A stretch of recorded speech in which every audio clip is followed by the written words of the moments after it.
Dit is Casper en Flip wat hierdie lied aan die Here opdra.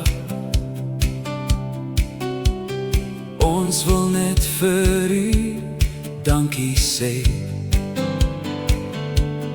As die Gees van hom wat Jesus uit die dood opgewek het in jou woon,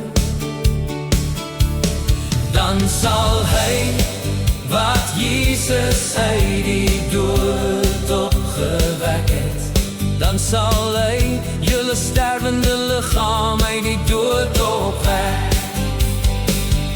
Ons is gemaak om vir ewig te lewe. As ons laaste asem uitblaas hier op aarde, dan sal ons volgende asemteug in die hemel maak.